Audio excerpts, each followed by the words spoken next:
RSS அமைப்பினுடைய மிக மூத்த பிரச்சாரக்காக இருந்தவர். சேலம் பகுதியில் பல நாட்கள் இருந்து அங்கே பணி செய்ததுனால அவரை சேலம் பீஷ்மாஜி அப்படின்னே எல்லாரும் அறியப்படக்கூடியவர். அவர் இப்போது காலமாகி இருக்கிறாருங்கிற ஒரு செய்தி நமக்கு கிடைச்சிருக்குது. அவரை பற்றிய நினைவுகள் உங்களுக்கு ஏதாவது இருந்ததுன்னா நீங்கள் பகிர்ந்து.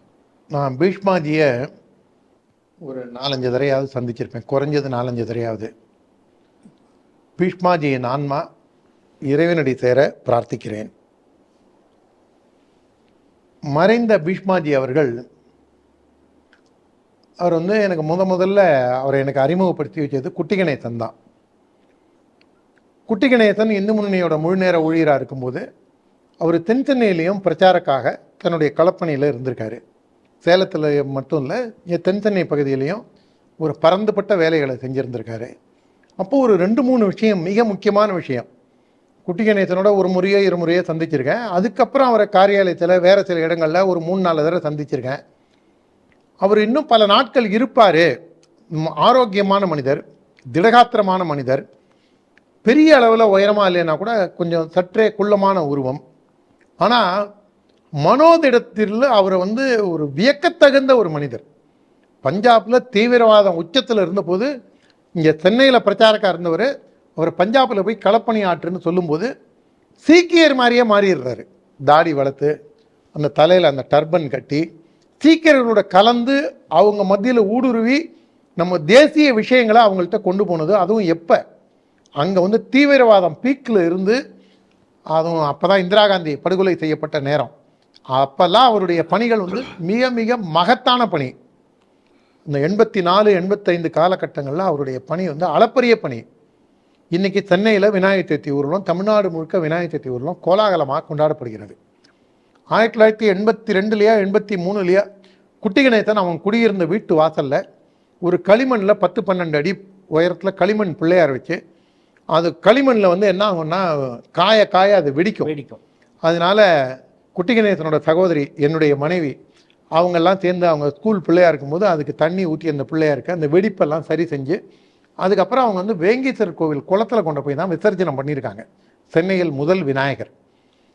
இதை பீஷ்மாஜி பிரச்சாரக்காக இருந்தபோது பார்த்துட்டு, இங்கே பாரு, இது முதல்ல ஆரம்பிச்சிருக்க, இந்த விஷயத்தை பற்றி நான் உங்களை அழைச்சிட்டு போகிறேன்னு சொல்லி மற்றொரு நண்பர் குட்டிகணேசனோட ஷாக்கா சென்று வந்தவர். அவங்க குடும்பமே சங்க குடும்பம். ஆனால் இன்றைக்கி அவர் நம்ம இயக்கத்துக்குள்ளே இல்லை. அவர் ஹிந்து பத்திரிகை அப்படின்னு சொல்லி மாற்றத்திற்கான ஊடகம் கிட்டத்தட்ட அந்த சைடு போயிட்டார். இருந்தாலும் நம்முடைய சகோதரர் தான் அவர்.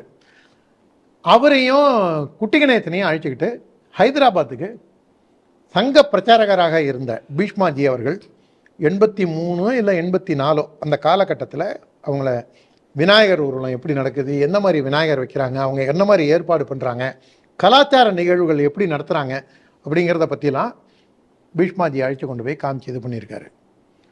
அந்த எதுக்காக சொல்ல வரேன்னா, இன்றைக்கி தமிழ்நாட்டில் விநாயகர் சதுர்த்தி ஊர்வலம் கோபால்ஜி குட்டிகணேஷ் அப்போ முழுநேர ஊழியர் இதில் இந்து முன்னிலை முதல் விநாயகர் வைக்கும்போது கோபால்ஜி தான் இந்த இதுக்கு வீரமணி ராஜு அப்போவே வந்திருக்காரு. தனுஷ்கோடின்னு சொல்லி வட சென்னையில் கவுன்சிலர் இருந்தார். வளசரவாக்கம் ஜெயராமன், ஒய்யத் கண்ணன், இவங்க போன்றவர்கள்லாம், ராமதாஸ்னு சொல்லி மெர்க்குரி ராமதாஸ், இந்த மாதிரி பல பேர் அந்த ஒரு விநாயகருக்காக டெடிக்கேட்டடாக வேலை செஞ்ச போது அப்போ தான் வீரத்துறவி ராமகோபாலன் இதை அதுக்கு அடுத்து திருவல்லிக்கேணின்னு பறந்துபட்டு அதை எடுத்துகிட்டு போகிறாங்க.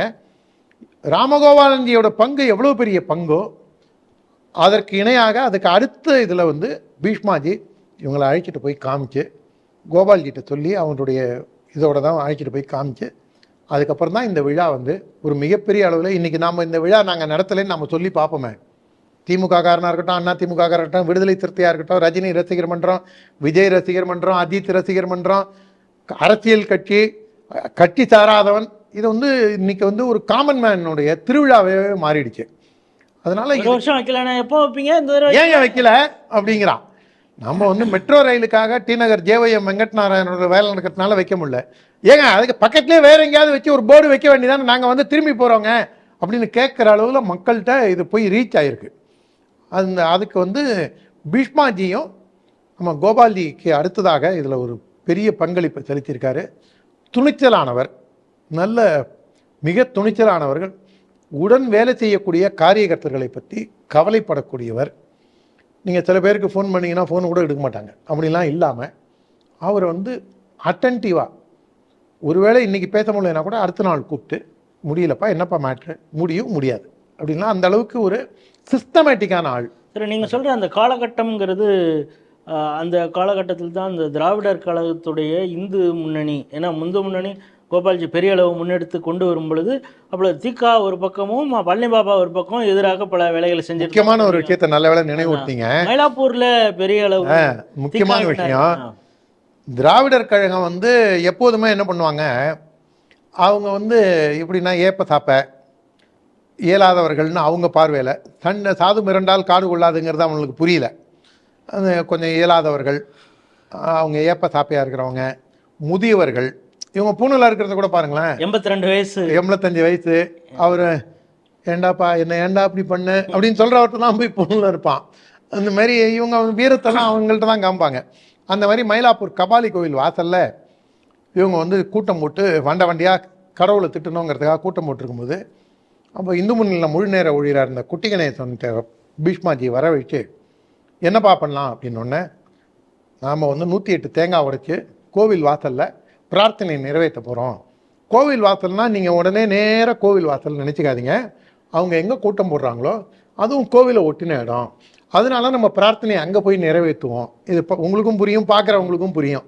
எல்லோரும் 108 தேங்காயோட போனோடனே அன்றைக்கு அந்த கூட்டம், திராவிடர் கழகத்தோட கூட்டம், அது வேறு மாதிரியாக கொண்டு போயிட்டாங்க. கடைசியில் கூட்டமே ஒத்தி வைக்கப்பட்டு, அதுக்கு காரணமாக அடித்தளமிட்டவர் பீஷ்மாஜி, துணிந்து செயலாற்றக்கூடியவர். அந்த ஒரு இதில் விஷயத்தில் இறங்கிட்டு யோசிக்கிறது கிடையாது, நல்லா சிந்திச்சு இப்படி செஞ்சால் எப்படி வரும், இதை நாம் எப்படி எதிர்கொள்ளணும் அப்படிங்கிறத திட்டமிட்ட ரீதியில் வேலை செய்யக்கூடியவர். அவரை நான் ஒரு 4-5 தடவை அவரை சந்தித்து பேசினது, அவரோட சில நேரங்கள் செலவழித்தது என்னுடைய வாழ்வில் மறக்க முடியாத ஒரு தருணம். நேற்று நாகபுரியிலிருந்து ஹைதராபாத் இருக்குது, அவர் ஹைதராபாத்தில் தான் இருந்தார். நமக்கு HS கோவிந்தாஜியும் ஹைதராபாத்தில் தான் இருக்காங்க. அதே போன்று அவரும் ஹைதராபாத்தில் அவருடைய களமாக இருக்கக்கூடிய பகுதிக்கு நாகபுரியிலேருந்து வரும்போது ட்ரெயின்லேயே ஹார்ட் அட்டாக்ல இறந்துடுறாரு. இப்போ இருக்கக்கூடிய நவீன விஞ்ஞான காலத்தில் அவர் இறந்து போனதுங்கிறது ஒரு பெரிய வயது கிடையாது. நீங்கள் ஒரு 80 வயசு 90 வயசு அப்படின்னா அதில் ஏதாவது அர்த்தம் இருக்குது. ஆனால் காலம் ஏன் அவர் அவ்வளவு சீக்கிரம் அழைச்சிக்கிட்டான்னு தெரியல. இன்னும் சில காலம் இறைவன் அவரை வாழ அனுமதித்திருக்கலாம். ஏனென்றால் இந்து சமுதாயத்திற்கு தன்னலமற்று துணிந்து சிந்தனையுடன் செயல்பட்ட, அறிவுபூர்வமாக களப்பணி செய்த ஒரு ஒப்பற்ற மாமனிதர் மறைந்து விட்டார். அவருடைய ஆன்மா இறைவனுடைய சேர நான் பிரார்த்திக்கிறேன்.